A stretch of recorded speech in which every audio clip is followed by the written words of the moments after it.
Hey guys. So it is football Sunday yet again. I'm not wearing my Giants gear, but that's because they kind of suck right now, so whatever. But today we're going to be making a recipe that my friend made, and you need to follow her. She's fucking hilarious. So evidently this is called Jreck's Sub Dip. Jreck's is apparently some kind of sandwich place that maybe is in upstate New York or Jersey. I kind of forget, honestly.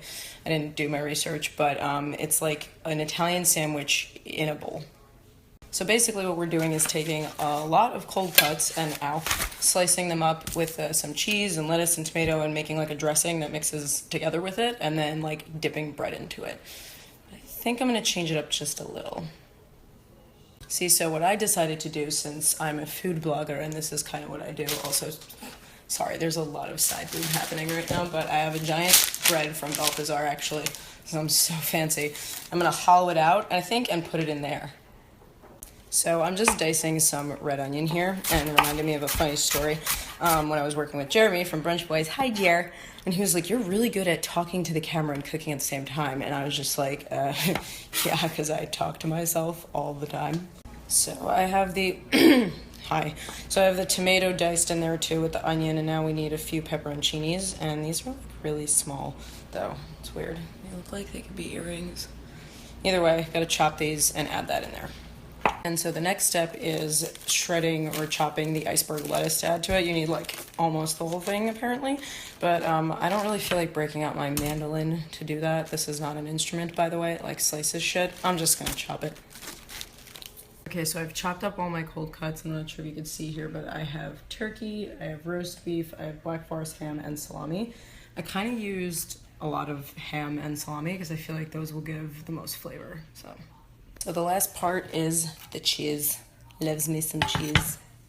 Smile. You have cheese. It's provolone. And I'm just making it into like little cubes to add to the mix. And yeah, that's about it. Really exciting. So the last step is making the dressing. Now the recipe calls for like 1.5 cups of mayo. Love you, Katie, but that's a little aggressive for me. I think mayo is like a necessary ingredient, but the smell just grosses me out. So I'm gonna cut it down just a little. So I also feel like based on what this is with the dressing, that it's one of those things that tastes amazing if you let it sit kind of and like let the flavors meld. So I'm going to take a walk, and by take a walk I mean have a dance party.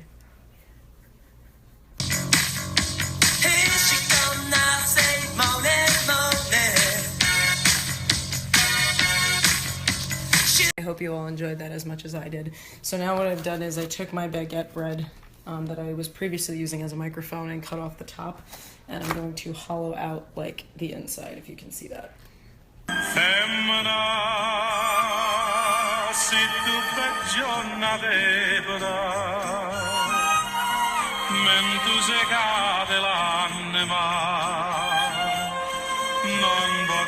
So one thing I forgot to mention, before you put it actually into the bread, the hollowed out bread, you should slice it and just kind of put it back together, because otherwise that would be impossible to slice. I mean, it's going to be a messy thing kind of anyway, but it's fun. It's football Sunday. See you later. Oh, and by the way, I am literally just eating it with a spoon at this point. It's really good.